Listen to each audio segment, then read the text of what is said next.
Yo, what's up, everybody?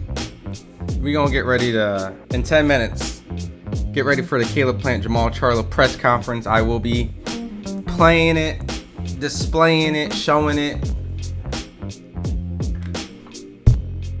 even possibly even sliding some questions in. So while everybody's coming in, let me know, guys, what do you think about this card? Do you like how they're building it up? Do you see Caleb Plant and Jermall Charlo facing each other? What up, young DB? Plant versus Charlo need to happen. That one video was diabolical. Absolutely. I mean, someone has to ask that question, right? At this press conference. If not, then I might have to get buzzed in. So, but how's everybody's, what is today? Thursday? How's everybody's Thursday been? Hope everyone had a solid weekend. I'm just waiting for some of you guys to come in. Like I said, the press conference is going to start in 10 minutes. I'll have it up on the stream. So we'll all be watching together. What up, Rude Exposure? What's going on, dog? Alright. Like I said, I'm going to give maybe one more minute so everyone's coming in. And then we'll just do like a 10-minute brief chit-chat. Press conference will start. I'll pop it up. And we'll go from there. So. Same time, if you guys haven't seen it yet, we also do have coverage of the Conor Ben and Chris Eubank event, so you can get some downtime afterwards. Definitely check it out. All right, cool. So let me get the music out. Let me get straight into it. Well, we got 9 minutes if they're on time. All right, so let me cut this off. What's going on, everybody? Is Ron Goodall over here at FightHype. Just want to shout out once again. What up, Young DB, Rude Exposure, Jonathan, Falconer. Let's effing go, Plant. Yeah, I mean, it's about time, right? Caleb Plant has been calling Edgar Berlanga out for a minute. Jermall Charlo's been inactive for a while since the Jose Benavidez Jr. fight. What up, Eric? What's going on? I wanted to highlight this really quick, all right? While we're waiting, screen sharing, all right? I'm going to do some quick highlighting while we're waiting. I had this tweet from Caleb Plant because I'm sure a lot of people were like, what's going on? I thought Caleb Plant went Edgar Berlanga. Now he's out here fighting this guy, Jose Armando Reséndiz, right? So this is pretty much his response to maybe some of the backlash and criticism towards the opponent, right? So that this guy says, the fact that McCumbee is taking on a much tougher fight than Plant next doesn't sit right. So Caleb Plant responds back by going, Pacheco was busy negotiating with Mbili. Munguia is busy and needs a good win. Canelo is busy. Berlanga is a part of the witness protection program, which we all find out who Edgar's fighting now, right? What up, BDZ? Who you got winning? Here, why don't I have you guys' chat up there? There we go. I mean, I got the A side. I got Caleb and Jermall, all right? And what up, Antonio MMA? Good old boxing, right? So finishing up his tweet, he said Edgar Berlanga is part of the Witness Protection Program. This was on April 15th, so obviously before the Hamzat Shiraz fight was announced. And Charlo wanted to tune up to get active, so I took the fastest way of me getting a big fight that I want. No need to wait around, right? So it's clear as day. He kind of talked about it. He views this as kind of like a stay busy, active fight. And then as well, you know, he put out pretty much Charlo's business by saying, well, he wanted what he feels is a tune-up, which would be Thomas LaManna, right? So it's no surprise that these two guys are on a collision course to face each other after the slap, right? Jonathan says Plant all day. Let me make sure. Cool, 7 minutes. I'll have the Zoom. They're going to have us via Zoom for the press conference. So I'm going to pop that up, and we'll be watching and reacting. I'll probably ask a question to each guy. respectfully, right? Hopefully it's not something that causes any type of friction or they get mad at me, right? Just a simple, are you guys on a collision course to face each other, right? Is that what the plan is? Probably what something I'll probably ask, right? Unless someone else asks it, then maybe you guys can give me a question or two. Maybe we can come up with something to ask if they get to us. But this would be on Amazon Prime, non-pay-per-view, if I'm not mistaken, right? Let me go. Premier Boxing Champions. So just a non-pay-per-view doubleheader. Caleb Plant returns. Jermall Charlo returns, right? And going into kind of a deep history of their opponents, right? You can see this is just box rec rankings while we wait for the Zoom to pop up. That Jose Armando is ranked 112. All right, so Caleb should get past this guy. And then Thomas LaManna, who was originally a middleweight. We'll go into his previous opponents. Charlo will beat Plant, Picasso says. So you guys want me to do a prediction on who wins amongst those two guys? I mean, I like Plant right now, right? Is PBC that's doing the Zoom? Yeah, PBC is doing the Zoom, BDZ. They might do a press conference like in person. I'm hearing maybe in the future.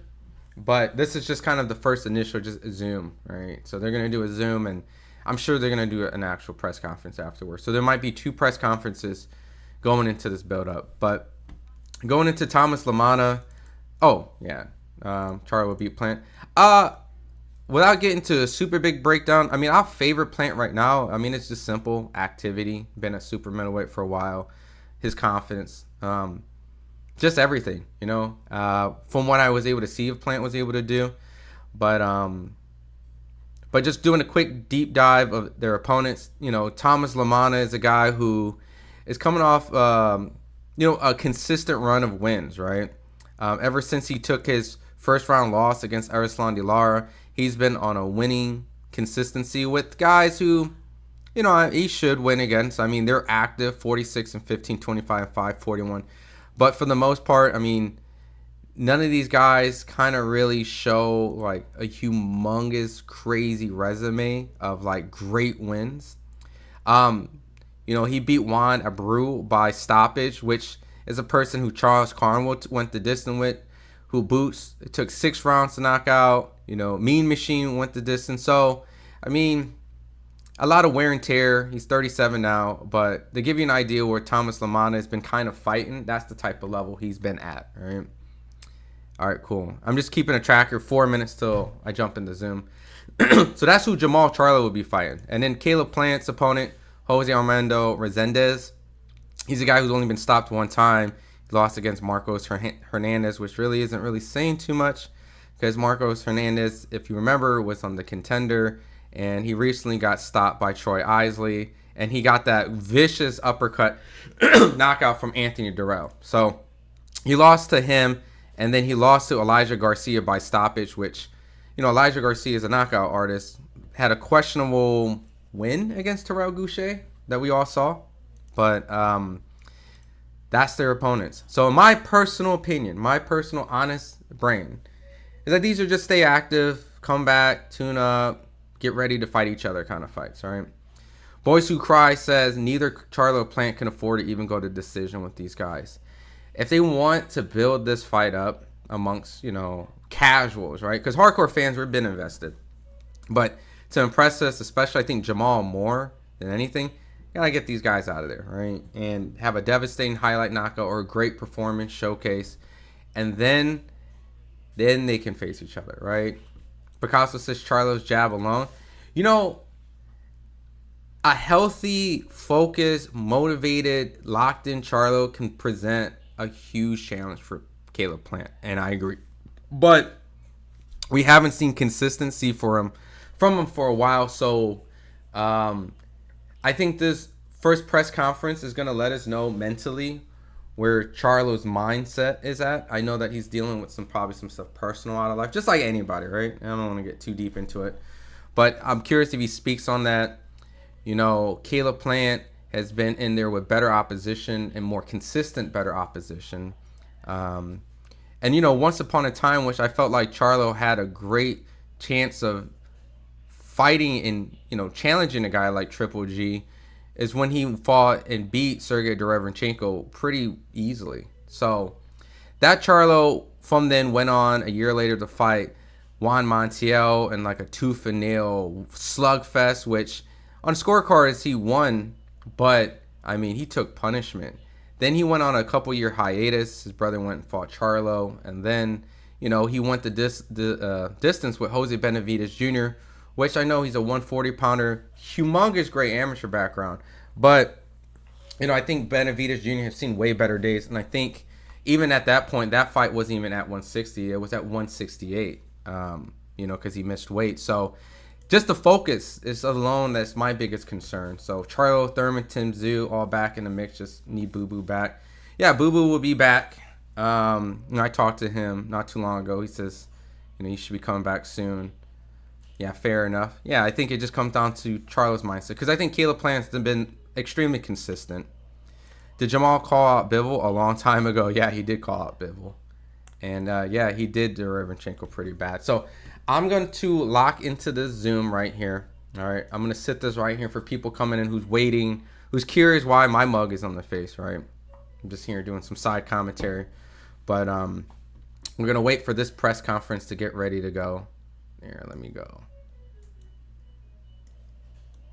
And I'm sure these guys are going to talk about wanting to face each other, and they're going to probably speak like, well, I got to focus on this fight, because if I don't get past this fight, I won't be able to make it to that fight. But obviously the game plan is to get to each other. But I think I'm more curious about, is there actual animosity amongst them? Like, you know, since the incident that happened at the T-Mobile Arena back then, you know, is it has it died down? Is it still kind of bad blood? You know, is there a potential that when these guys are on each other, you know, on each other's card, I mean, yeah, on the same card, you know, are they going to be chirping at each other? Are they going to be mad at each other? Or is it going to be honorable and respectful, you know? And I think us diehard boxing fans, really every once in a while want a little bad blood amongst. And I'm curious if that's still the case amongst these two. That if they view each other as kind of like, you know, never, because I think just as an individual who does not like to get slapped, I'm sure that everyone in the chat, that if they got slapped across, you know, for the whole world, you got to get back. You got to. Like, this has to be your priority. Like, this has to be something on your plate that you're calling Al and PBC and saying, look, I don't even care what it takes. Get me this fight. There's no way in hell. You know, and I know Caleb was the one that landed the slap, but I wonder if he feels still disrespected and still has a score to settle with this guy. Because, you know, you've heard the story many times. They've had their altercation in the back, and, you know, Caleb Plant at that point had enough and ended up slapping. No surprise that the press conference is a little late, but while we're waiting, then I might as well then pull up the slap just to kind of analyze and revisit while we're waiting for it to start. Charlo has the most pathetic career ever. Caleb wins easily, but Charlo could still by appearing active. Yeah, I mean, I think Charlo has amazing talent, an amazing jab, amazing athleticism, all that explosive power, yada, yada, yada. Just like Batman says. But for the most part, I'm going to have to go with the guy who's consistent. And that's just kind of what I always go with. Anytime a fighter shows inconsistency, to me, it's just a red flag. And we've seen those guys overcome those type of situations and make a 180, but 9 times out of 10, it's just never really been the thing that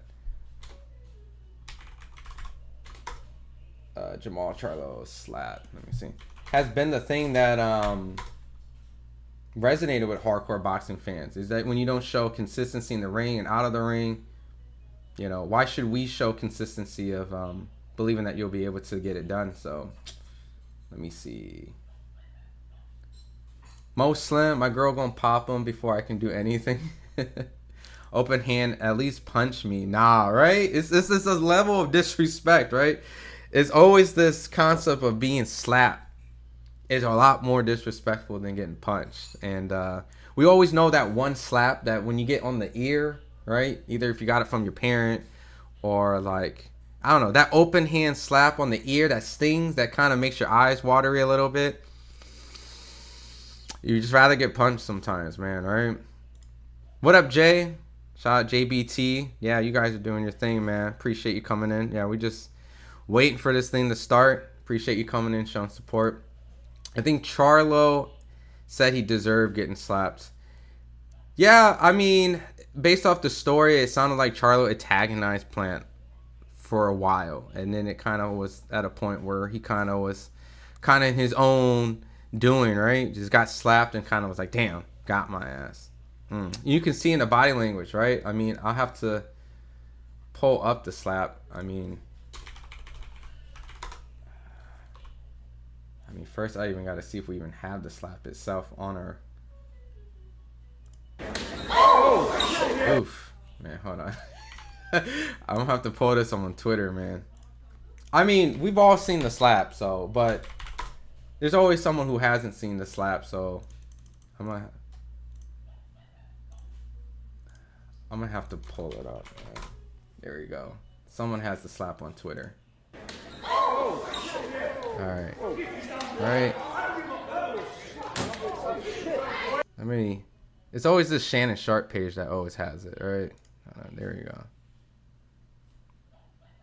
There you go. Can I blow it up? Alright, that's the extent that I can do it right now.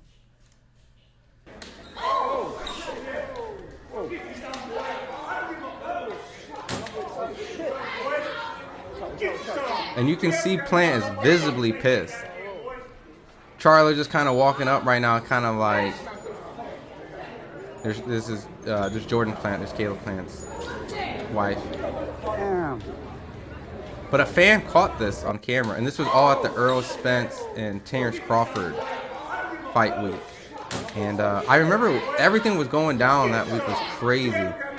But you can hear that Caleb is constantly saying, like, you shouldn't have grabbed my face. Like, you shouldn't have grabbed my face. I told you not to grab my face. And this is what I remember from the story. This is from what I remember the story was being told. That they had 2 encounters backstage. It was actually 2 encounters, and that was the second encounter.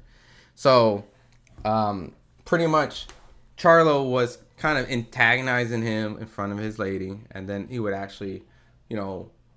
I think he even grabbed his beard, like kind of touched his face. So Charlo touched Plant's face prior to all of this. So Plant was in his mind, and I'll see if I can pull up the interview of this if it takes them forever to get this press conference to go.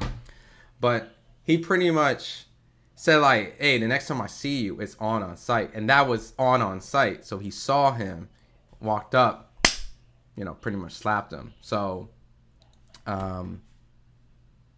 yeah, I'll pull all that footage up. Spoiler, Charlo's coming forward just to hug while Caleb moves around with a beautiful jab. That's what you predict the fight would be.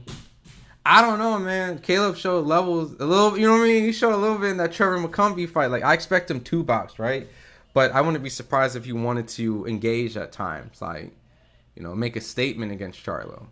Plant beats Charlo. Bro about to play the video. Roll film. I mean, look. There's someone in the chat that hasn't seen it, so we got to speed everybody up. The reason why we're interested in this fight, to be honest, is because of a slap. Like, let's keep it a buck, right? Hold on. Caleb Plant's actually live on Instagram right now, so let's see what this is about. It's strange because this press conference was supposed to start 6 minutes ago, and Caleb Plant's on his. Yo. 3:30 East Coast time. What up, y'all?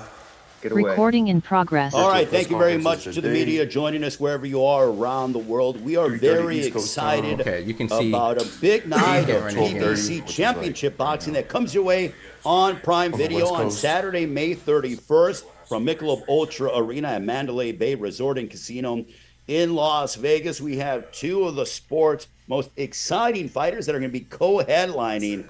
What a night of boxing that we have in the main event. We have interim WBA super middleweight champion of the world. It'll be Caleb Plant taking on Mexican knockout artist Armando Reséndiz. Also in the co-main event, undefeated two-division world champion Jermall Charlo from Houston, Texas, will battle the very determined and veteran contender Thomas Cornflake LaManna in a 10-round super middleweight fight. The action all comes your way. 8 Eastern, 5 Pacific time. It is not like free that. on Prime Video for all Prime members in the United States and select countries. Also, just announced two more exciting showdowns that are going to round out this 4-fight card. We'll have top middleweight contenders Yohan Lenny, Feliciano Hernandez, and Tyron Davis matching up in a 10-round showdown. Also, rising contender Isaac Lucero goes head-to-head against the hard-hitting Luis Omar Valenzuela in a 10-round all-Mexican showdown of unbeaten super welterweights that'll open up the card. Tickets are available right now on sale on AXS. Yeah, I mean, they're going to probably bring the fighters in. You do not want to miss the action whatsoever. I don't know why, ladies and gentlemen, they typically and we are very excited to go ahead and bring in a very top and quality contender as we want to usher in a man who has a record of 39 wins, 5 losses, 1 draw, 18 wins coming by way of knockout. Yeah, he is from Belleville, New Jersey. He's a popular fighter on the East Coast for many years, taking on a slew of veteran contenders. He came up short against Edislandi Lara back in May of 2021, but since that time has rattled off 9 straight wins, looking to make it 10 in a row as we bring in Thomas Cornflake LaManna. Thomas, how are you? Good, right. How are you? How are you? All right, not too bad. And tell us about how you're feeling. Big matchup with you, Jermall Charlo. I know you guys have been waiting for quite some time to get it on, and lo and behold, May 31st, here we go. Don't even know how to throw a punch. Yeah, man. I mean, look, I'm just glad it's finally here. You know what I'm saying? And you know, it was supposed to happen in March or December, whatever the hell. You know, whatever happened, but we here. You know what I mean? It's God's timing. Dude, he leaned and I'm excited. I'm ready. I'm ready. That was a mean slap. Well, we're definitely excited for this matchup. Now we want to bring in a man who has a record undefeated, 33 fights, 33 wins, 22 of those coming by way of knockout. Very proud of where he's from as he represents Houston, Texas. A former world champion at 154 and 160 pounds. Now looking to conquer a third division at 168. Last fought November of 2023 at the aforementioned Michelob ULTRA Arena, Mandalay Bay Resort and Casino, getting a unanimous decision over Jose Benavidez Jr. As we want to bring on to the press conference, we want to usher in the former two-division world champion, Jermall Charlo. Jermall, how are you? How you doing? I'm doing fantastic, Jermall. I know you've been looking forward to getting back in the ring, now campaigning here in a third division. How are you feeling getting set for your matchup on May 31st? It's gonna be a fight, you know. It's gonna be a fight. Jermall Charlo got to do what Jermall Charlo always do. Jermall, I know before we got on a little bit, you guys were going back and forth a little bit. You mentioned you're very big on your legacy as you prepare here for 168 and Thomas LaManna. What are your thoughts on your opponent? No. Okay, I was about to say we're gonna have a fight. I've been off for a little bit. I'm pretty sure that he knows everything that's, and then he's gonna come at me. He's gonna give me. You know, it's gonna be a fight. Like, you know, I expect the most. Like, I expect the best out of Thomas LaManna. Like, you know, I expect the best from him, and I'll be there to make the adjustments. I feel like you both could fight right now if you needed to. I think they are doing a press conference after. But for you, Jermall, fighting here at 168, you know, how is it, you know, fighting here in a third division? Champ at 154, champ at 160, now looking to be world champion at 168. Damn, he don't look right.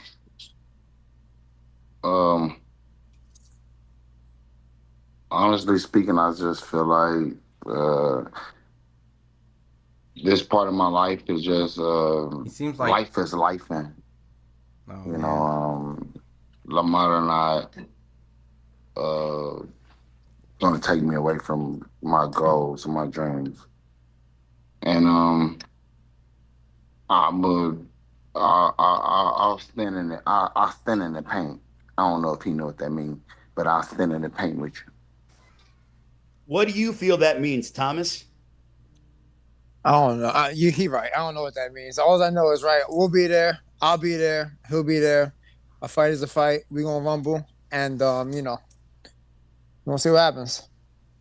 Thomas, how do you analyze? There's Jermall definitely like Charlo? a difference. You're looking of to make it double-digit like, victories when it comes to your or at least win energy. Streak, but how do you analyze? Like Jermall he's very Charlo, mellow. world champion at 154, Thomas 160. Up for it. Now, listen, man. Let's not be around the bush and bullshit. He is who he is in boxing. He's been off for a while, but look, he's a tall task. He's a great former champion. He's still undefeated. You could say he's still the champion. He's never lost. And it's the biggest fight of my life, and I treat it as such. I've only been training for it since the end of September of 24, because of all the rescheduling and stuff. But yeah, man. I mean, he is who he is, but I am who I am, and we're gonna get to it. Also want to let the media know that we are going to have an in-person press conference in a couple of weeks in Los Angeles. So be on the lookout for that when it comes to date and time. At this moment, I'm going to turn it over to the media, Andrew Roberts from our fine PR team. If you have a question for Jermall Charlo and Thomas LaManna, make sure to raise your hand. And when they call upon you, ask your question. Let us know what media site and entity you are from. Andrew, it is all you, my friend. All right. Thanks very much, Ray. Our first question is going to come from Jake Donovan, Boxing Scene. Jake, please unmute yourself and you can ask your question. Great. Thank you, Andrew. Appreciate it. Cornflake, my question is for you first. You and I had a lot of conversations about the opportunities that you had on your plate. What made you want to choose this one, knowing that I'm not discounting your chances, by any stretch in this fight, but you had other fights that were probably more winnable, Right. all the way up to 168. Yeah, man. I mean, listen, he was the biggest name. He was the biggest name, the biggest opportunity. And yeah, man, I mean, why not? You know what I mean? They called, I answered. And that's what it's all about. He keeps, he says legacy. I like to write my own legacy as well. You know what I'm saying? And that's who we rock with. Got it. Thanks, Cornflake. And then for you, I know you said you have goals in mind. I know you've never been the type to look past the guy in front of you. Just how important is it for you to get to this point as opposed to thinking about what lies ahead with a win on May 31st? It's a bigger fish to fry. And I just hope Thomas can go back to his family happy and ever after. But me, I'm not really focused on Thomas. I'm focused on what I do. Whatever I do is what's gonna get y'all. It'll build. I'm not. Look, I just want the best for you, Thomas. I just want the best for you. I don't mean no harm. I just want the best for you. All right. Thank you for those questions, Jake. Our next question is going to come from Andreas Hale with ESPN. Andreas, please unmute yourself and you can ask your question. I don't know what that means. Hey, this question is for Jermall Charlo. Jermall, you've been out for a while, man, and I know you needed to take some time off. What was the reason why you decided to come back now after not competing for almost 2 years? Did you feel like you're now ready to get back into the ring? Yeah, I'm ready to get back in the ring. Those 2 years actually helped me. They helped me. They made me better because, not only have I not taken damage, but those 2 years made me stronger. And I am boxing. Thanks, Jermall. Thomas, you waited for this fight. How have you felt? You've been training for this fight for a long time. How have you been able to maintain the same level of intensity, knowing that you weren't sure exactly when this fight was going to happen? Thomas, like the fuck did you say to me? So I had when the March fight got pulled, I went and got me a fight, an 8-rounder, ended in 2. So like I didn't waste the camp. And nah, man, I don't know. Like I just, you know, just the call came, and you know, whatever. I wasn't really expecting it. Like Jake just said not too long ago. It's like we had other fights, we had other offers or whatever. And but no, yeah, that's the other Charlo, Kenny. Like, you know, other. When Louis Jr. called, it's like, all right. It's some Kanye West shit. Is it for real this time? Oh man. And yeah, so you know, just whatever. We took it. All right, thanks guys, appreciate it. All right, thanks Andreas. Our next questions are going to come from Sean Zattel with Vegas Sports Today. Sean, please unmute yourself and you can ask your question. Hey fellas, how you doing? Just a question for each. First, Jermall. Jermall, man, you've had 2 fights in the last 5 years. If you were at, let's say, 100% when you beat J-Rock or 100% when you beat Derevianchenko, where are you at right now compared to that? Where do you feel like you were at in your last fight against Jose Benavidez?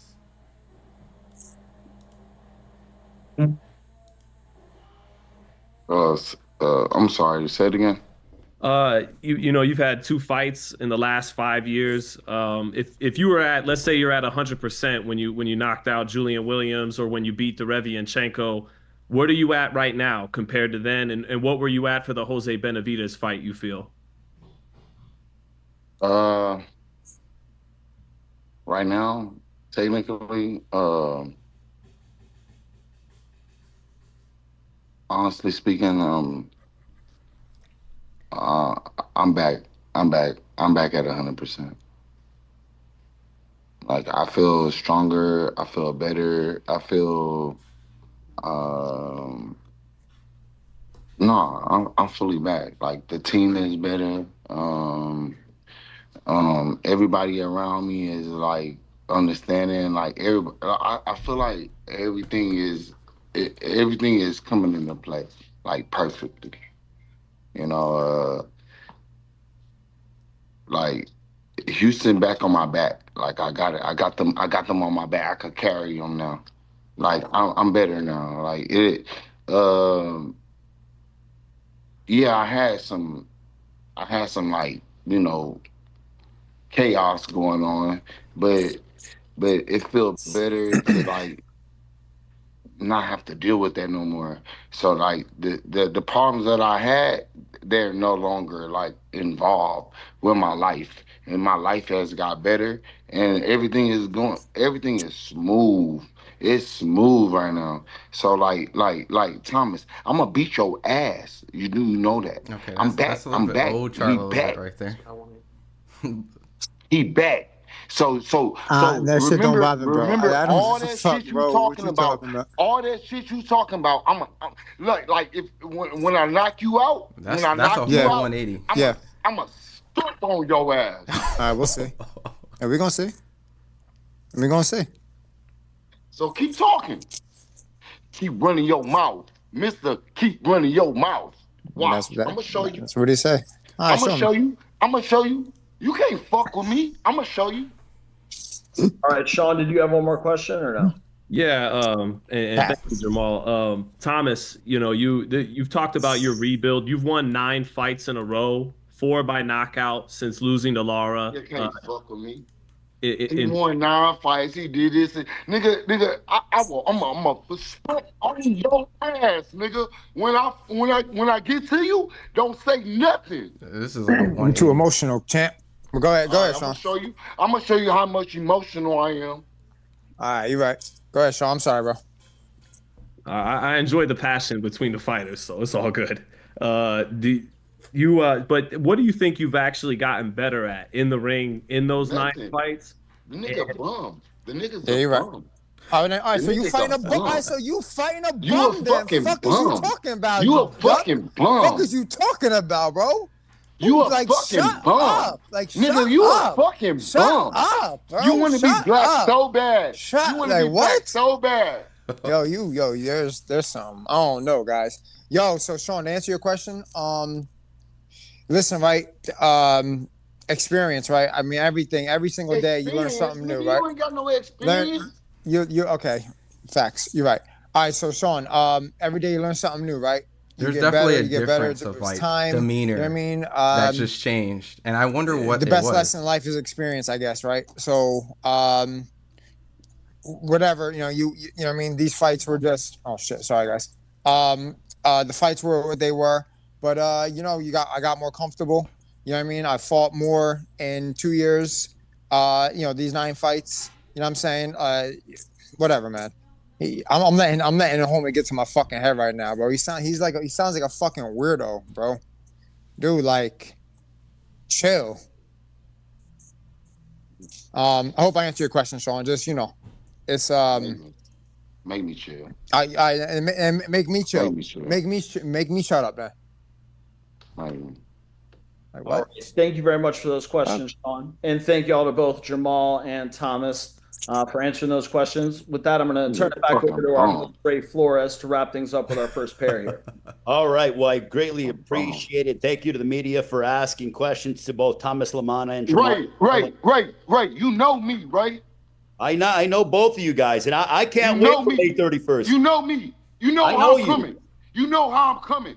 Bro, you guys are both on, you know, you guys are going to collide. Hey, pop that shit when I see you, nigga. You know it. Well, I'm excited to see both of you guys. Jermall, final question. Your prediction for May 31st right? against like Thomas you LaManna. Went from, I want the best for you. Thomas, I want the best for you too. I'm going to stomp you. Like, well, he just said it. What? Yeah, man, we're going to shock the world. This was very confusing. We're going to shock the world. Jermall and Thomas, thank you so much. Yeah, right? I can't wait That's for this one. Oh my goodness, May 31st, PBC Championship Boxing Online video. Jermall, Thomas, we'll see you in a couple of weeks in Los Angeles for the in-person press conference and then during fight week in Las Vegas. Make sure you show up. Make sure you show up. Make sure you show up. Make sure you show up. Get the fight. Make sure you show up. Shut up, bitch. Make sure you show up. Make sure you show up. Make sure you show up. Shut up. Make sure you show up. Shut up, bitch. I'm gonna knock your ass out in the ring. Shut up. Let's turn our attention now to our next matchup. I wish they kind of just. It'll be an outstanding super middleweight affair. It features the current WBA interim super middleweight titleist Caleb Plant taking on the hard-hitting Armando Reséndiz, who's a Mexican knockout artist. They want to bring in one half of that main event. A man who has a record of 15 wins, 2 losses, 11 wins coming by way of knockout. Unexpected. I don't even know how to respond. By renowned trainer, politely, Manny right? Robles, like, I don't want to say nothing. Of Nayarit, Mexico. But that was kind of a weird switch up. 8-fight knockout streak and owns a 2023 stoppage victory over former unified world champion Jared Hurd, which is no easy task whatsoever. I want to bring in Armando Reséndiz. Armando, how are you? Got Martin Boxer, our outstanding translator, to translate for us. But Armando, how are you doing? ¿Cómo estás? Hola, ¿qué tal? Muy bien, muy contentos. Muchas gracias por esta oportunidad. Y gracias por esta entrevista. Hi guys, glad to be here. Thank you for this opportunity. Looking forward to the fight, and thank you very much for having this press conference as well. Well, according to Plant, he says he needs a tune-up. The fight is free and available on Prime, so Prime Video members, subscribers, you can enjoy this big night of action, live and free in the United States and select countries. And also now I want to bring in Armando Resendiz's adversary, a man who has a record of 23 wins, 2 losses, 14 wins coming by way of knockout. He's the former IBF super middleweight champion of the world. He had 9 wins in a row WBA since super the middleweight world champion. Born in Nashville, Tennessee, now living and training in Las Vegas. He's guided by top trainer Stephen Breadman Edwards and his father, Richie Plant. In his last outing, he delivered one of the year's best fights, going toe-to-toe as he stopped Trevor McCumbee in the 9th round last September. This guy is a showman. He's a showman. He's a throwback fighter. He's a champion, very proud family man as well. He needs another tune-up. I want to bring in Caleb Plant. Caleb, how are you? Doing well, Ray. Thank you. It's great to see you. Great to talk with you, Caleb. May 31st against Armando Reséndiz. What can the world expect? Man, they can expect a show. May 31st, they can expect a show, expect fireworks. Me and the team, we've been training hard, grinding hard. And once that bell rings, I'm going to step on them. Do not miss it. And I want to let everyone know that, again, we are going to have an in-person press conference in Los Angeles in a couple of weeks, like, so probably be on that, track like, and look out for that from our esteemed PR team. Caleb, you're a showman. when you get in the ring, you put on a show. You're a throwback fighter because you will fight anybody and everybody. You have always said from the beginning of your career, I want to fight the world's best. But when you're in the ring, you always tend to make guys miss, and you have some theatrics in the ring, and it's really sort of, people, gravitate towards that. Where do you get that showmanship from? Because when you're in that ring, I almost feel like you're, headlining on Broadway or something along those lines. It's just, I feel strongly about having fun with what you love to do. And, boxing's always been a place where I can kind of like let go, and, I may be more quiet and reserved outside of the ring, but it's like once the bell rings, I feel like myself, and I can really relax and have fun in there. And everybody wants to have fun with something they love doing, and that's what I like. I'm going to get to Armando Reséndiz in a few moments, but Caleb, you have accomplished so much in the sport of boxing, and you've been very successful financially as well. You deserve every single, dollar and penny that you've earned. But where do you get this desire to still compete at this high level, knowing that, you are very well off, financially? The goal of a prize fighter is to, do well when it comes to world championships and also financially. You've done that. But I feel like you still have this desire to compete. Almost your desire has only increased since before I even met you, and you were 10-0 as a fighter. Yeah. I mean, the goal was to put me and my family in a better financial situation.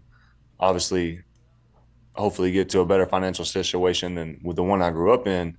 But even above that, it's the desire to be a winner. To be a champion, to get my name in that big book, to be in the Hall of Fame and to have that written in stone, something that lasts forever, something that my children can look at and see firsthand what hard work gets them. And, even if you fall short, even if you mess up, even if you lose, that's not a reason to quit. That's a reason to get up and dust yourself off and to show that you can, continue on and continue to win. And, there's motivation, and then there's the desire, and desire is a much stronger feeling than motivation, and it's not a fleeting emotion either. So, I have the desire to be a winner. I have the desire to be a champion, and that doesn't go away just from a few dollars. You're doing a press conference in person. Well, I also want to congratulate you and your family. I know that your wife Jordan is expecting, your family's second child. So congratulations to you guys on that as well. I know you're very much looking forward to that. So I wish you guys all the best, and very excited. And it's great to see the growth of your family as well, because I know how much of a proud father you are. Yeah, thank you. Yeah, we're excited. Well, Armando, for you, how do you assess Caleb Plant, a man who's accomplished so much in the sport of boxing, world champion, but how do you analyze Caleb Plant? Armando, ¿cómo tenés visto a Caleb Plant? ¿Cómo lo analizás sabiendo que es un campeón mundial, un veterano de 1000 batallas? Bueno, no, pues excelente. La verdad que lo veo bien. He lost to Elijah Garcia. Peleador fuerte.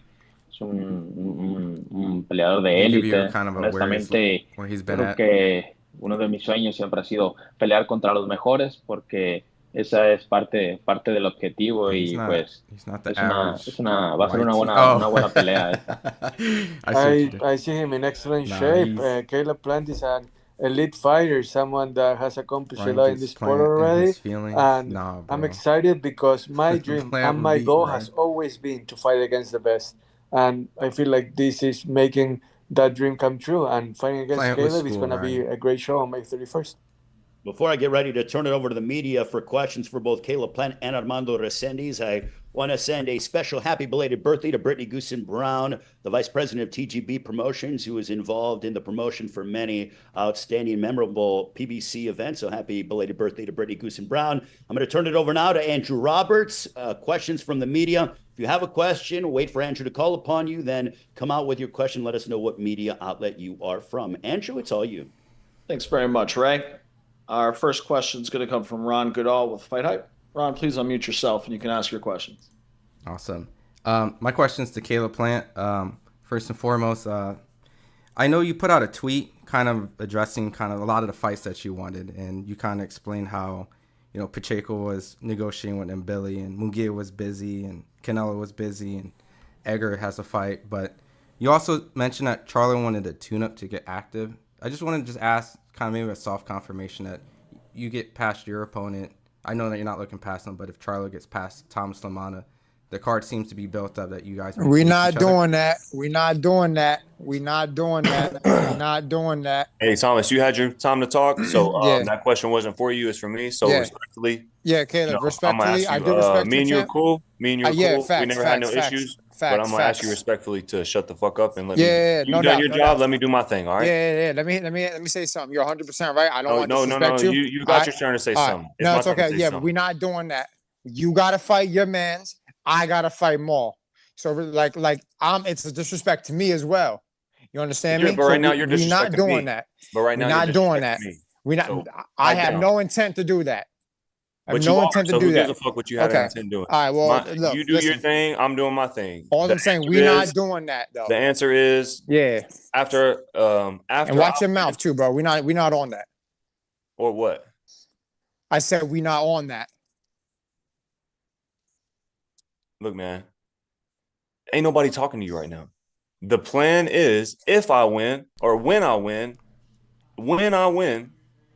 and if Charlo is able to win. Thank you. All right, bet. And the goal and the plan is for me and him to fight.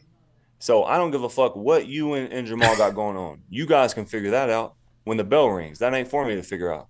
But the plan is when I step on Armando, because I'm going to step on him, and if Charlo wins, then we're going to fight. Am I right or am I wrong? Thomas, since you got so much to say. Nah, they muted me. You're right. Nah. Okay, so they're asking what the plan is, not what's going to happen, not what's going to go through. They're asking what the plan is. All right, that's a bet. Okay, so pipe down. All right, that's a bet. I know how to answer the question. He ain't talking to you, motherfucker. All right, but you. Yeah, get his dumb ass out of here. Ain't nobody talking to you right now. Boy, you had your chance.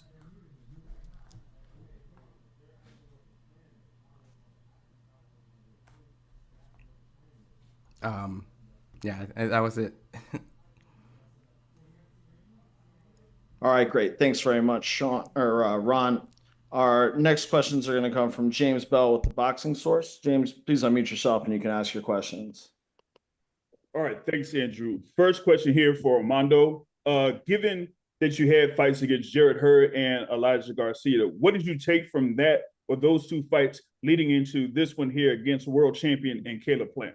Armando, ¿qué conclusiones sacaste de tus peleas contra Hurd y contra Elijah García de cara a este nuevo desafío contra Caleb Plant? ¿Te sirvió de algo? Claro que sí. De todas las peleas se aprende. Aprendí en esas peleas que mencionan. Aprendí que no hay rival pequeño, pero tampoco rival tan grande que no se pueda derrotar. Entonces me siento con un gran aprendizaje de todo lo que ha llevado mi carrera, algunas altas, unas bajas. Didn't expect that. I mean, I thought that was a fair question, right?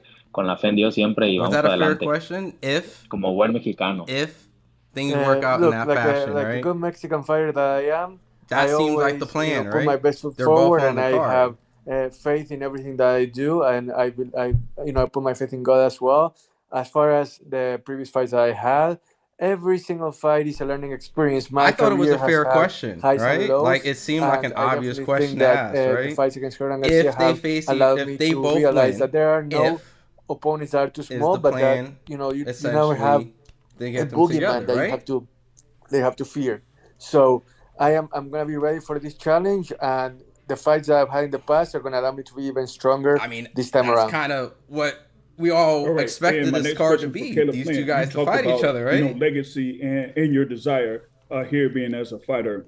Given that this and that's no fight disrespect to Thomas LaManna not that in far any sense, right? When they're gonna have the international he could be ceremony. Caleb Plant's next. Oh shit! Fight Edgar Berlanga, step on him, step on Jaime Munguia, and Diego Pacheco, and any of the other guys who are up there, and just one by one keep picking them off until my name is cemented and I'm able to get in that Hall of Fame. That's the goal, that's the dream, and but you can only do that one fight at a time. So right now, I think LaManna thought I was going to get on here and say after Charlo knocks, I don't what Charlo and him got going on have nothing to do with me right now. my focus is on Armando Reséndiz, and I'll let them figure that out. And I'm gonna figure out the fight between me and Armando. All right, there you go. And then we'll go from there. But yeah, just slowly keep picking them off one by one. All right, thanks for those questions, James. Our next questions are going to come from Cynthia Conti with Best Women's Boxing Show, period. Cynthia, please unmute yourself. Good job. Can you guys hear me? Yep. Okay. This question is for Caleb. Can you talk about the difference, since you fought Canelo and David Benavidez, can you talk about the difference between rebuilding after the Canelo fight versus rebuilding after your fight with Benavidez? Rebuilding yourself after those losses, going into the Macumbi fight, and what you learned from Macumbi going into Resendiz. Yeah, I mean, in the Canelo fight, it was a good fight, but taking the biggest thing away from that was just the experience, and with a few adjustments, knowing that I'm the guy. So went back to work, and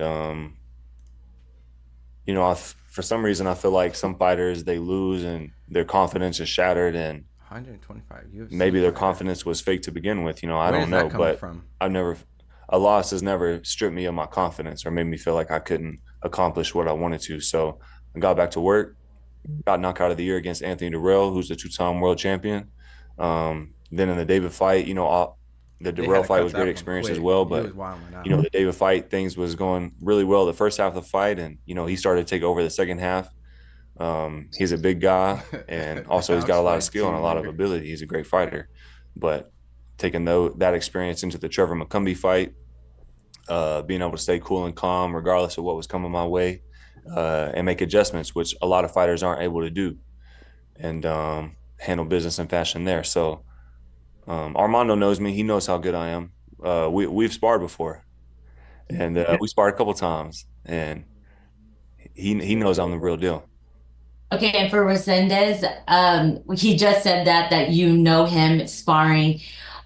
Did you take anything away from it? And do you see that you can use it against him? Bueno, Armando, de lo que tenés de la experiencia de sparring y todo, ¿sentís que te puede ayudar de implicar a esta pelea? I think he bueno, todo took two back-to-back tough fights. Es bueno valorar todo. Los sparring, la verdad, no nos fue tan mal. Hicimos una buena cantidad de sparring. La verdad que por ahí se empieza y nada, siento que no es tampoco algo imposible que se pueda lograr, y como te lo repito, con la fe siempre por delante y dándolo todo en mi entrenamiento. Yo sé que él se acuerda de mí, de esos sparring. Yo sé que él se acuerda de esa vez que le ayudé, creo que iba a pelear con Canelo Álvarez, algo así. Entonces, por ahí vamos empezando con la preparación de esta pelea, y that's all that was. Con fe en Dios de que vamos a salir victoriosos. But a part of it, I know that Caleb remembers me from those sparring sessions. I think he was about to fight Canelo Alvarez, and like I said before, nothing is impossible. And with faith in God, I know I have the tools that I need in order to overcome this challenge. On my own training camp that has been going great. My sparring sessions have also been really good. I feel really confident. So let's get it on. All right, thank you, Cynthia. Our next question is going to come from Mark Lellenwalla with his own news. Charlo. Mark, please unmute yourself and you can ask your question. Hey, this question is for Caleb. He knows he's the B-side of the situation. You handle your business against, you handle your business, and if Charlo handles his business, how much would you look forward to fighting Charlo for closure, especially after that backstage incident that happened between y'all?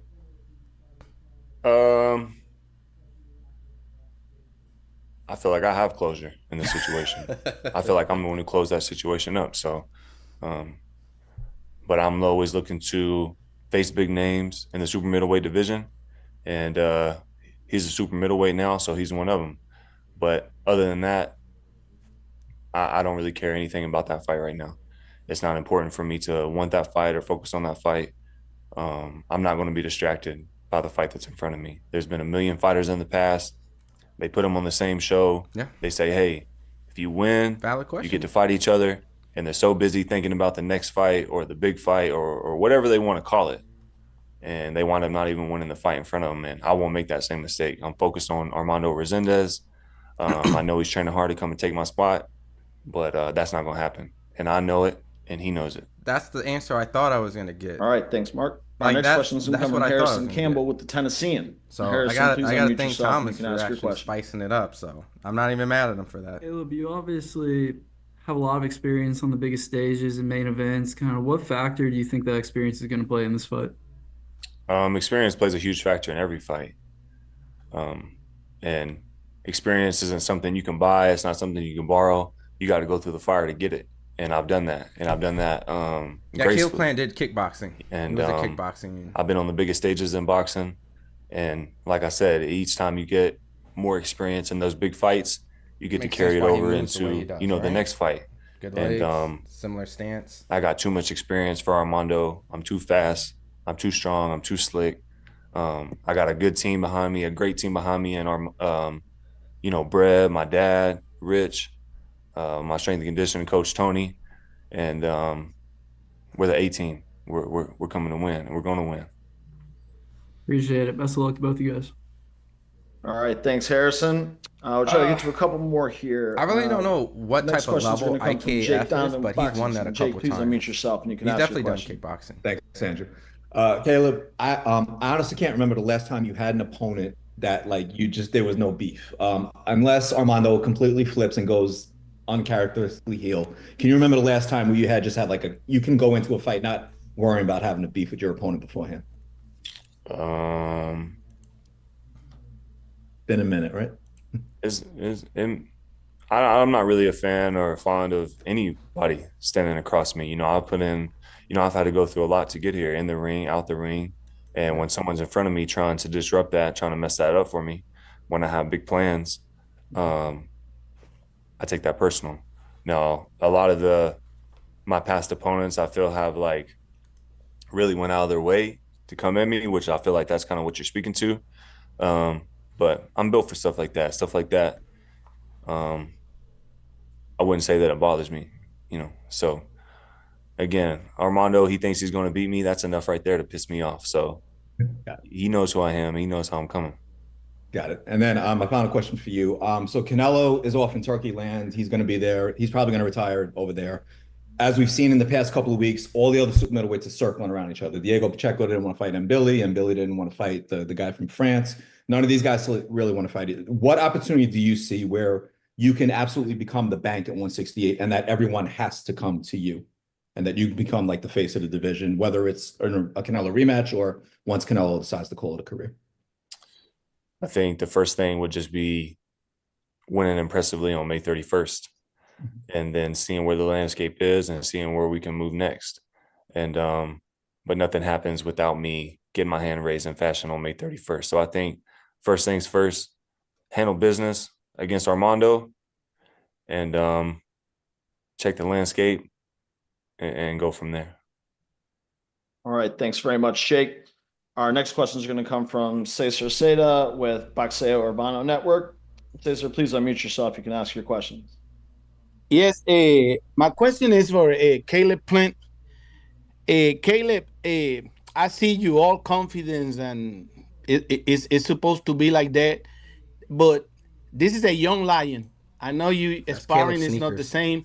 This is a young lion. You coming from a huge fight on your last one where you became a interim world champion, but you went to the canvas on that one, and your opponent Macombi was your age and all that. This is a young lion.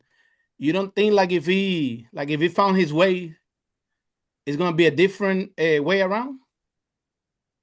I don't know, brother. You're gonna have to word that one a little different for me. If he put you in the canvas, he got a good coach, he got a good corner. But if he put you in the canvas, like in your last fight, do you think you can be all confidence and got the same confidence like in your last fight to overcome this young lion that is on your side right there? Did it happen in my last fight? Did it happen in my last fight? Well, it happens. Yes. Yeah. Did it happen in my last fight? It happened. Different opponent. And then what did I do? Different opponent. That's what I asked you the question, because I see your confidence. You overcome it. Yes. I got up. I whooped his ass, didn't I? And not to mention round 4, it was an arm punch anyway. See me on the arm, and I was stumbling from that and fell. So technically, I guess that's an 8 count, but it's not like I was hurt or bothered. But what I do, I got up, stayed calm and cool like a champion does, and put my foot on his neck. So there's been tons of legendary fighters, world champions, to get knocked down by their opponent, and they get up and they whoop ass. That's part of boxing. All right, thanks, Caleb, and thank you, Caesar. Our last media questions for today are going to come from Abraham Gonzalez with Fights Around the World. Abe, please unmute yourself. You can ask your question. All right, Caleb, I'm going to circle this back around to the positivity. Salute to that sneaker wall that you have back there. How difficult, or was it difficult at all, trying to train and focus for this upcoming fight while having, your wife pregnant the second time around? Obviously, pregnancies are different, and you want to be there for your wife as much as possible. How hard was it kind of balancing that? It's not hard. Charlie, our first child, my daughter, she was born like 4 weeks before the Darrell fight. And, you see how I performed in that. And, we got help, and she's not the type to, I'm in camp, and she knows that. And so she allows me to do my job and put my best foot forward in that. So, we're not in the same room. We're not, it's not a distraction for me, is what I'm trying to say. I'm fully focused on Armando, and whether I have a kid on the way or not. If anything, that's just more fuel and more fire, more motivation for me to make sure that I get handle things on the 31st. So I feel like maybe some people have the type of woman who may make things hard on them and, nag at them but that's not the type of wife I have. And she understands the plan, and she knows what's at risk. She knows the task at hand, and she knows, what's at risk. So she wants me to put my best foot forward, and it's no bother. That's what's up. And this question is for Armando. Armando, he did one in Billy. Que no te conoce, buenos días. Para la gente que no te conocen y creen que te ven el nombre, te ven el récord tuyo y dicen, que ese no va a hacer nada a Plant. Para esa gente que te dicen, van a decirle eso porque no te conocen, no te han visto pelear, ¿qué quiere decirle a esa gente cuando viene el mayo 31 que van a ver esa noche de Armando Reséndiz? Bueno, no mucho en realidad. No me enfoco mucho en ese tipo de comentarios o las personas que no creen en mí. Realmente a mí me basta con que mi familia, con que mi esposa, con que mis hermanos, con que todos ellos crean en mí, y yo mismo creer en mí, que mi equipo crea en mí. Eso es más que suficiente. Pero yo los entiendo a todas esas personas que a lo mejor no me conocen, y yo les diría que estén muy atentos, porque yo soy un mexicano que está aquí no para ver si puede, sino porque puede, está aquí. Entonces, vamos a darlo todo. Yo estoy viviendo parte de mis sueños y voy a salir a darlo todo esa noche. No me importa si alguien no cree, no pasa nada, está bien. Y se entiende, porque puede haber razones y muchas formas de pensar, pero yo soy muy convencido de lo que soy capaz. Look, I'm not a trash talker by nature, but I really don't care about whether people that don't know me believe in me or not. I care about whether my team believes in me, whether my family believes in me. I want to make my wife and my siblings and my whole family proud. That's what it's all about. I'm here making my dreams come true, and I'm a Mexican fighter. People are gonna see what I'm capable of. Just wait until May 31st, and you'll be witnessing exactly what I can do. And this is not because I think I can. It's because I know I can. All right. Hey, Martin, can you tell him something for me? I know that if I hit him with the overhand right, like I hit him in sparring, that had him wobbling everywhere, the same one that I hit him with in sparring, if I hit him with that same overhand right with these 10-ounce gloves on. Bueno, acá dice Caleb que cuidado, que si te agarra con ese derechazo que te dio durante sesiones de sparring, te vas a dormir, ¿Qué tenés para responderle? No mucho, tampoco que decirle, pero la verdad que yo creo que él mejor se ponga a pensar en cómo le estuvo yendo en esos días. Total, me terminaron corriendo porque pues algo no les convencía. Entonces, que se acuerde muy bien cómo fue todo lo que pasó en esos días de sparring. No hace falta dar mucho detalle. Nos vamos a ver el 31 en la noche y ahí vamos a sacar la casta. Caleb, there's no need to really have selective memory like that. I think you're misremembering a bit about what happened that week, because in the end they took me out of the gym for a reason, right? They ran me out of there because they remember what happened that week. But there's really no need to also like remember the sparring session so much, because I'm gonna put my best out there and be the best version of myself. I'm going to show you exactly how much I've grown on May 31st. Sound good. All right. Thank you for that last question, Abraham. And thank you to all the media that joined us today.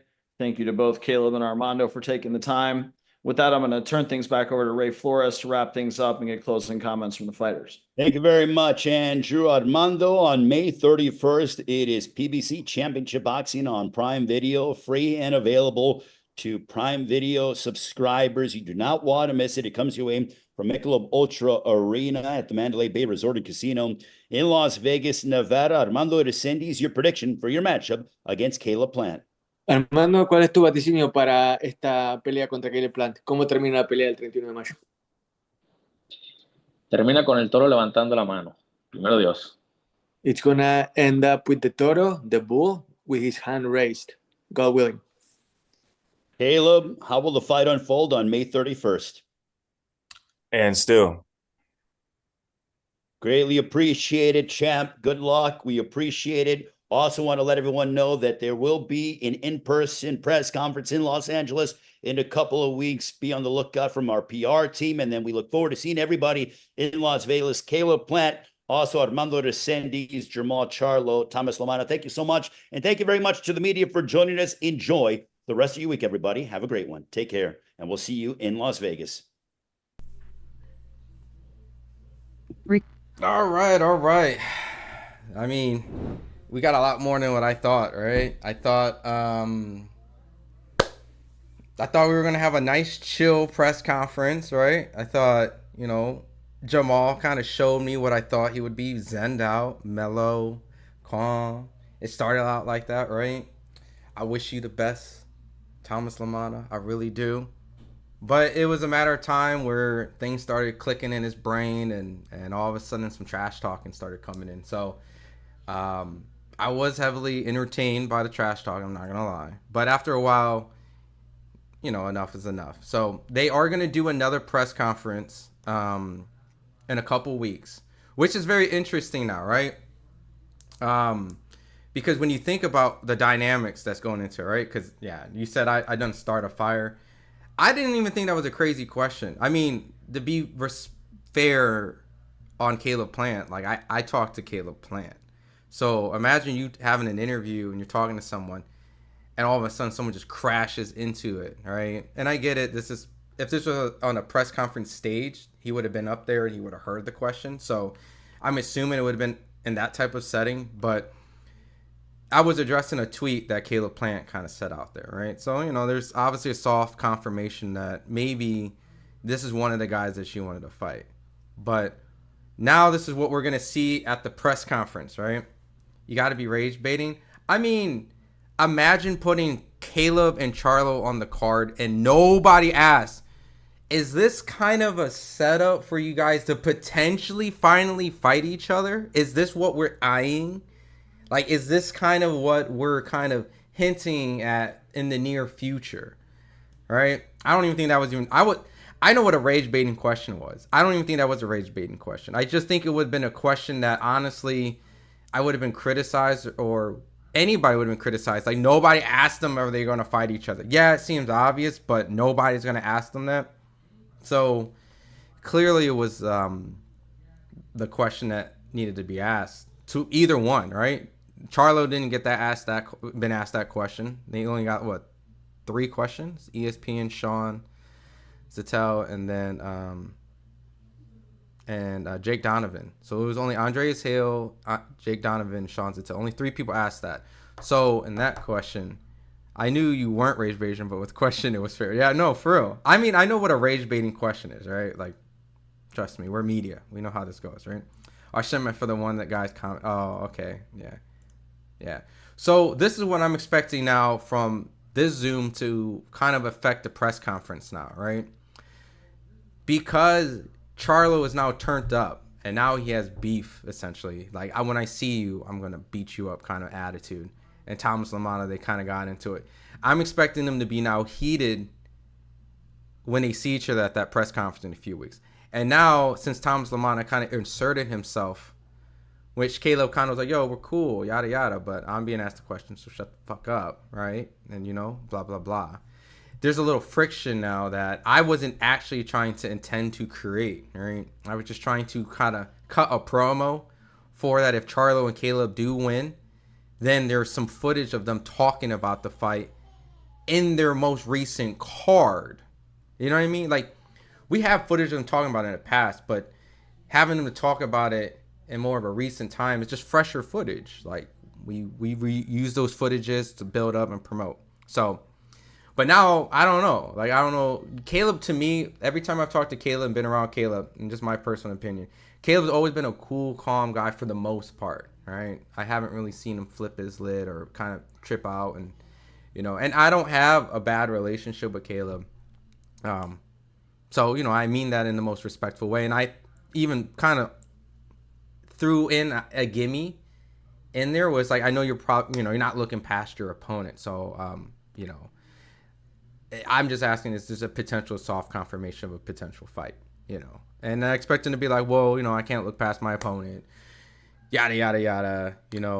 I do expect him to be a tough opponent. I've been in the ring with him. Now I know he's sparred, right? I've been in the ring with him, so I'm going to bring my A game, and, and we can talk about that after. Okay, appreciate it, Caleb. Wish you the best. Like, that's kind of what I was expecting. A boring, generic, cookie-cutter, PR-friendly, respectful of a fighter, right? Because he's not looking past his opponent. He explained it earlier. Like, if you do, things can happen. So he's taking this fight seriously. So Thomas kind of put himself in the fire of 2 guys. And by all means, his mindset's there. I think Thomas is very hungry. I think he's kind of built himself kind of in a position with 9 wins after he won like a WBA gold title, WBA middleweight gold title. So the confidence there. He's definitely knows that he's being counted out, served as the B side by all means. So, but I think that probably was not the time to do that, because if Caleb spoke on it in a way that was kind of disrespectful, then I think Thomas could have had opportunity to jump in. But I think him jumping in a little bit too soon, like, we're not going to do that, kind of made him look, my personal opinion, kind of out of line, So I think most times when the fighter says something slick, you have a right to kind of maybe chime in. But yeah, LaManna interfering was definitely uncalled for. I mean, I'm not mad at it because it's obviously content now, right? He kind of gave us content to work with, but that's just, so Charlie said he's going to knock Thomas at the win. Well, I mean, they're going to have a press conference one more time Saturday, and we'll be there. FightHype will be there. I'm assuming it'll probably be in 2 weeks or so.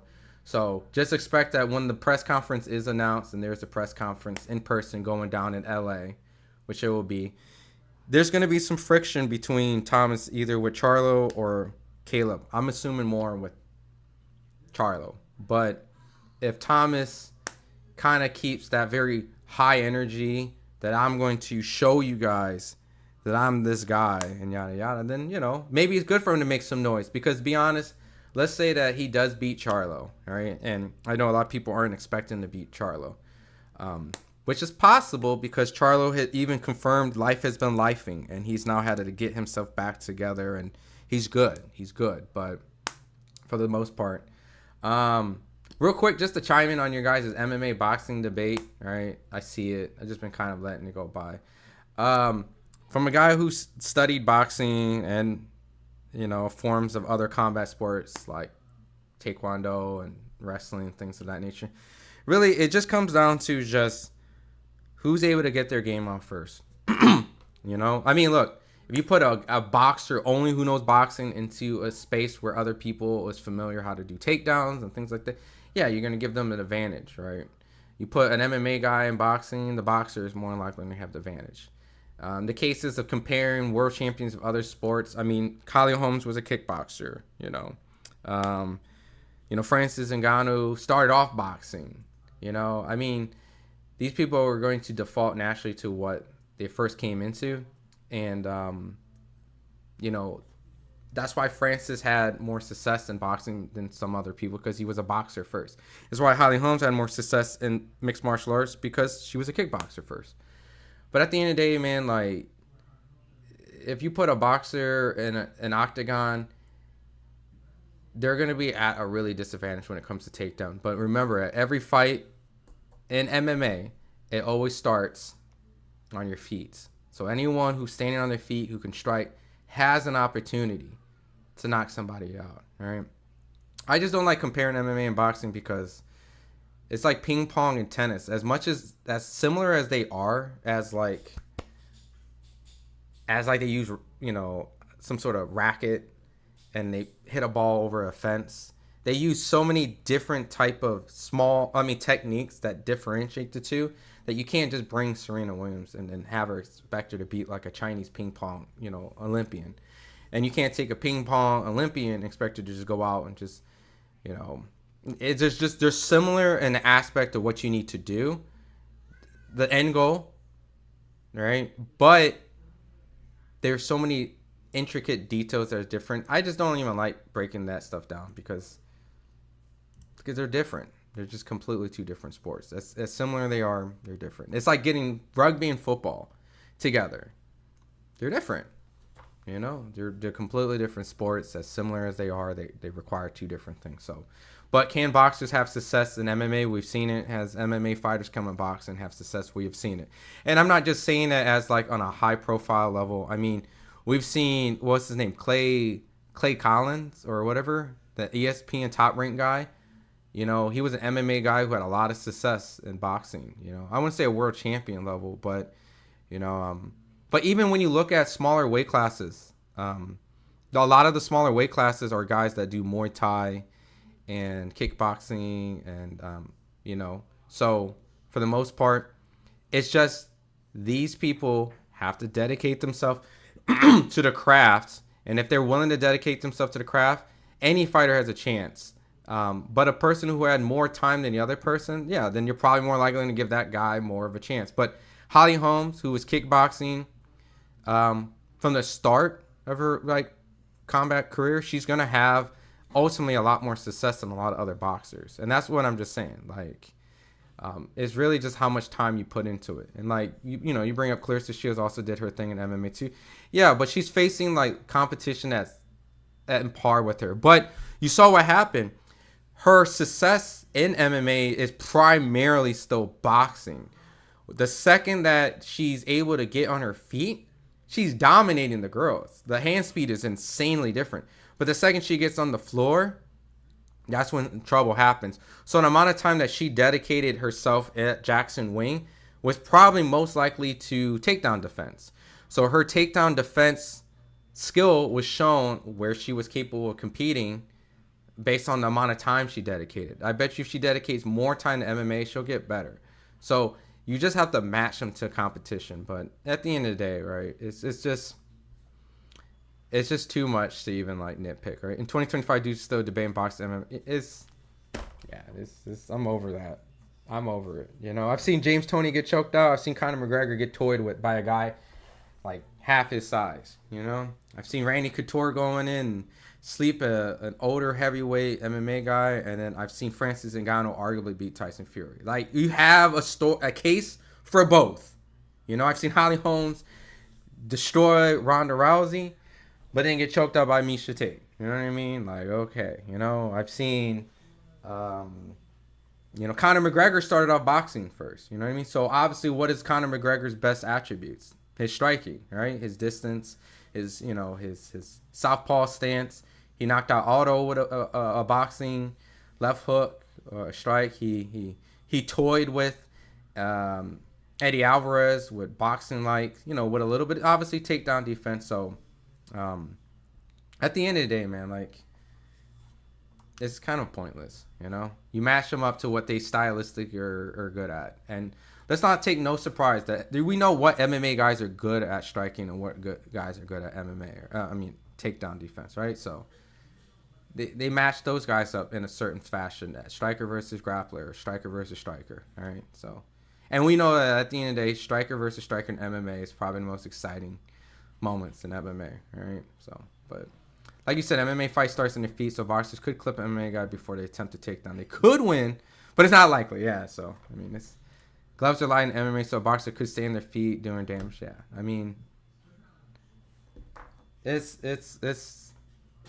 at this point. I mean, look, it's just kind of a run in the mill. And the gloves are lighter in MMA, so yeah. So boxing is boring nowadays compared to MMA. I think Base Chad, to be honest, because I follow both. I think they have their waves. I think when boxing's at its high, MMA is kind of rebuilding, and then when MMA is at a high, boxing's rebuilding. I think, and what I mean rebuilding is kind of like the storyline, the fighters. You know what I mean? There's always champions in every time, right? But I think you have to build. You got to be Baden Farrell. I mean, potentially. I don't know. You got to build exciting matchups, storylines, build-ups, respectful fighters, and yada, yada, style matchups. And I think MMA, as consistent as they can be as, like, producing number 1 versus number 2 based off their rankings, I mean, I think we've seen gaps in their promotional years at times where they need a certain star or certain fighters to kind of rise to the occasion to make it exciting. And that's in the case of many sports. So, but neither here or there. Like I said, I just wanted to make that part short. All I'm saying is boxing is a good sport, but MMA is an upgrade. I think it's preference, Base Chad. You know, there's times, I mean, look, I started off with, just speaking for myself, right? My background, for a lot of people who don't know, I started in like Junior Olympics and like Taekwondo. It's striking, so obviously it's not a grappling first. But I did Taekwondo, then I learned boxing, and then I learned wrestling afterwards, right? Jiu-Jitsu, I was born in 1990, so Brazilian Jiu-Jitsu wasn't as popular as it is now, right? So wrestling was the very popular, dominant grappling thing that was in my school and around many different areas, right? So Taekwondo, I'm half Korean, and then my dad did Police Athletic League.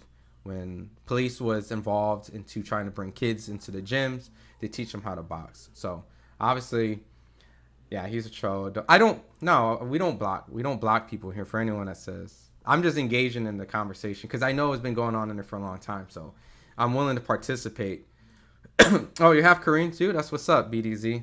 Yeah, so this might sound cliche, but my dad's black. I'm Korean, so boxing from my dad, Korean from my mom, and then I went to primarily like a suburban school, so everyone learned how to wrestle. So I learned how to wrestle around from my school and stuff like that. My school was pretty good at wrestling. What's even crazier is my school even produced, I didn't participate in wrestling, I wrestled with the wrestlers, right? But my school produced a guy who actually fought Kamaru Usman, so I already know, bro. It's because he was being racist. Oh, was he? I didn't even see that. Yeah, I don't know. I ignore the race stuff. I mean, it is what it is. Right? You know, I mean, there's race and racism and truth in that stuff in boxing and all that, but I just ignore it. All right. Sometimes they use it to sell, but me too. Psych. I'm lying. Oh, you got a white dad? Yeah. So you're Asian. I'm a Blasian, right? So. But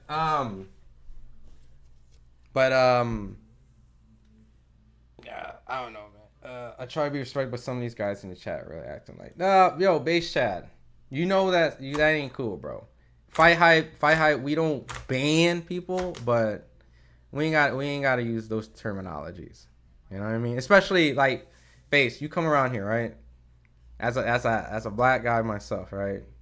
If you can avoid using those type of words, man, like that's not cool.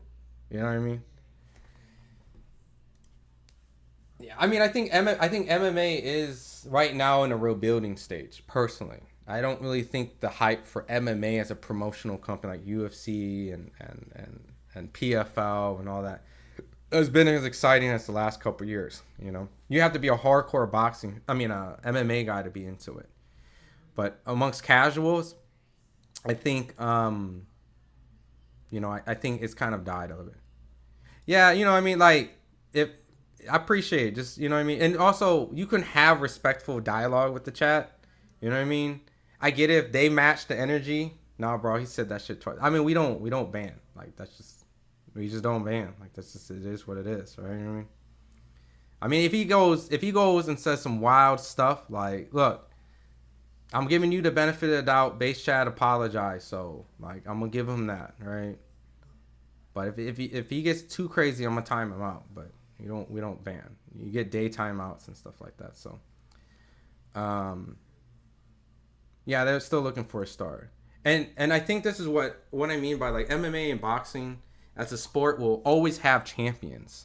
They will always have champions. There's never a time where UFC, MMA won't have champions and boxing won't have champions. It's just a matter of there's legitimate, intriguing stars in the sport. It's like, all right, let me take out boxing and MMA, for example, right?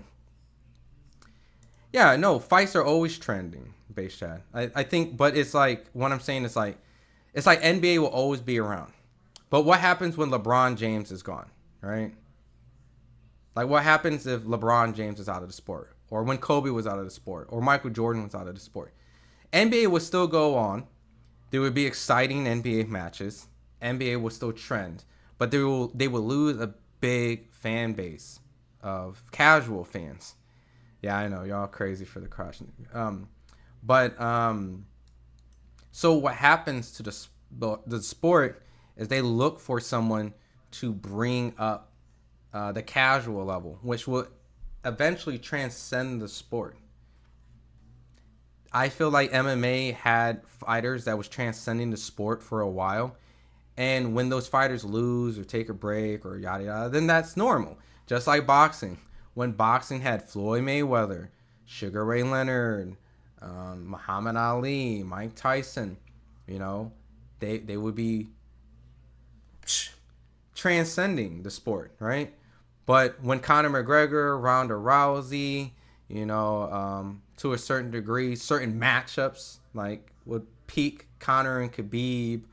Khabib, you know, when he faced certain people, even certain matchups and rivalries, like when Israel was fighting, he was trending. When Kobe and Usman had their rivalry, you know, DC and John Jones. So certain things have to hit casuals, and when those type of fights or stars kind of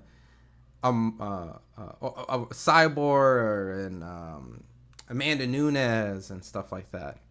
For a certain point, MMA had a great moment, but then, you know, they'll go down a little bit. Then they'll build certain stars back up, you know. Then Max Holloway would come through and have certain exciting matchups. So that's all I'm saying. Like, if we really look down the UFC roster, like, and I say this in a respectful way, right? Because I'm a fan of both, right?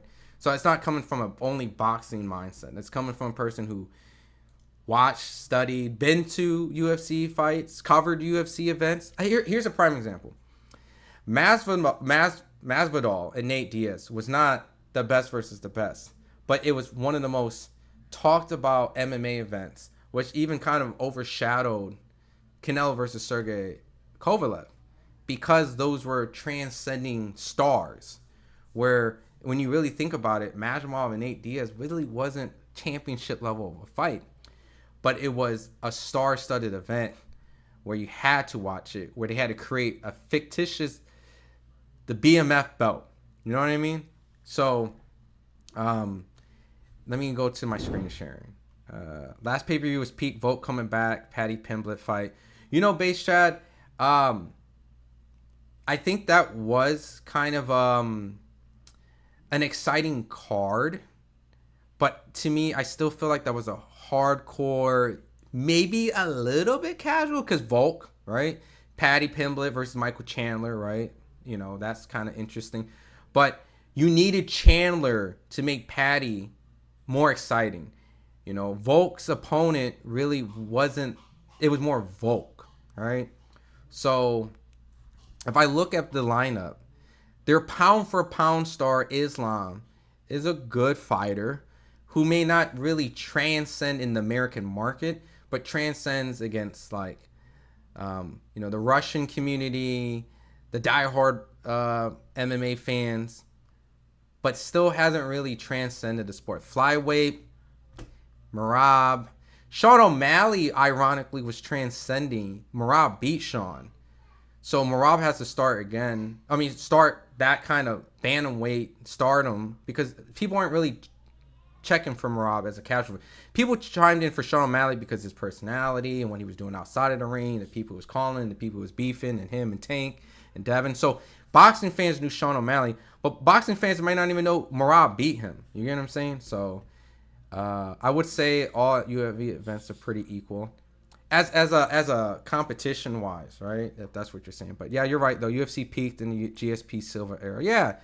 But what happened after GSP and Anderson Silva? So they had to rebuild back, and they had to look for other stars like Ronda and Silva and things like that, right? I mean, think about it. When Randy Couture, Tito, the Iceman, right, Chuck Liddell, when those guys were fighting, once that was done, it felt like, oh man, dude, that era ain't ever gonna come back. Like they had to wait to build a whole bunch of new stars and new guys, and that's what happens in the sports. They have to build it up. You know, Bilal Muhammad. I mean, people don't like him. Drew Plessis has a huge potential to be a big star in the near future because he beat Israel, he beat Sean Strickland, and he beat Sean Strickland twice, and he beat Izzy twice, right? Right? He beat those guys twice, back to back. So he's been in the ring, octagon with big known stars, and he has a big potential to be a star. His personality might not make him a star, but you know, Magomedov, see, it's kind of dry. I'm not gonna lie. You know, Julia Pena's fighting Kayla Harrison. That's a hardcore MMA fight. You know what I mean? So I'm just calling a spade.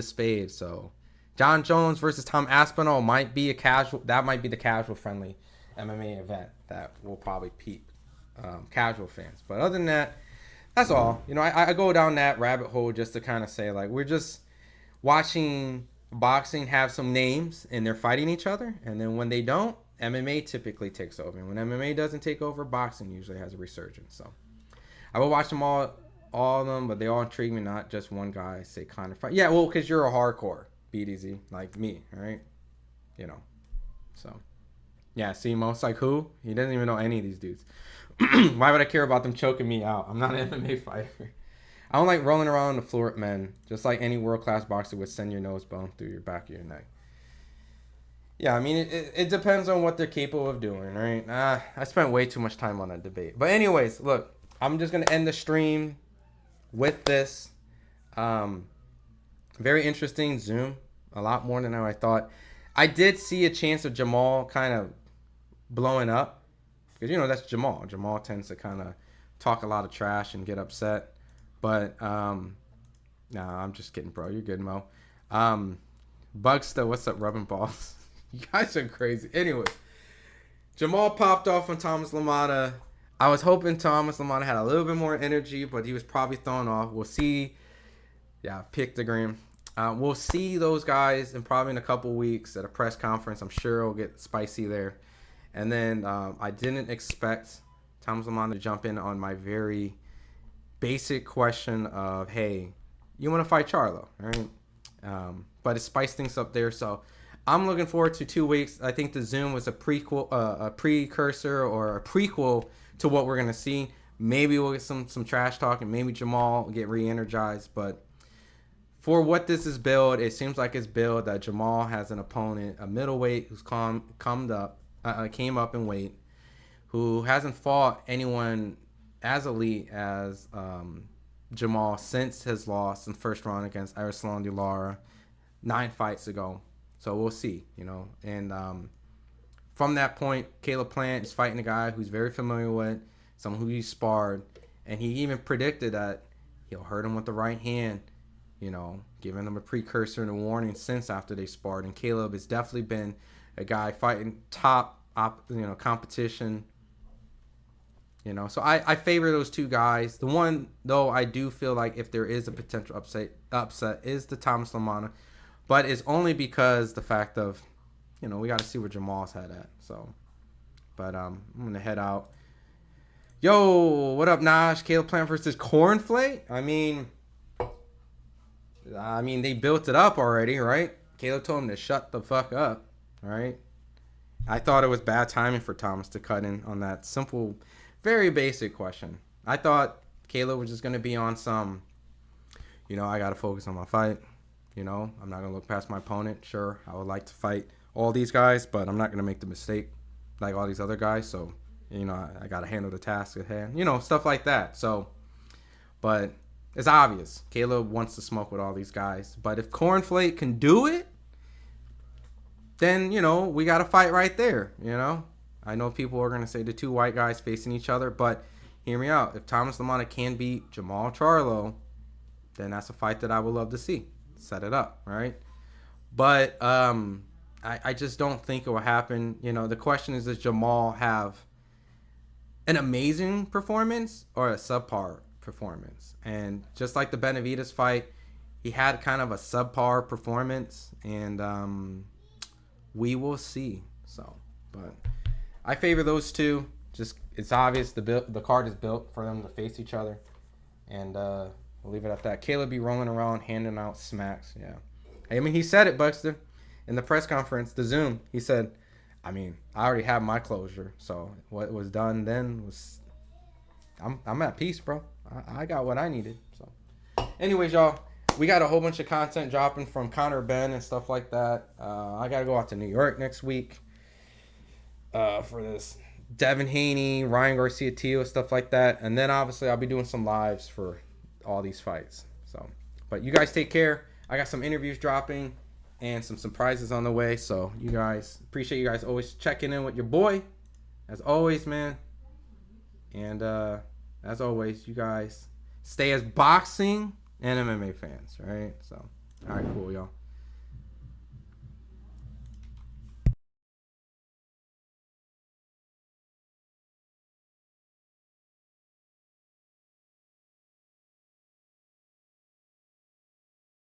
Oh yeah, Caleb did. I was there too when Caleb did that. It's fucking crazy. He talked about Jordan. That was wild. So, all right, y'all.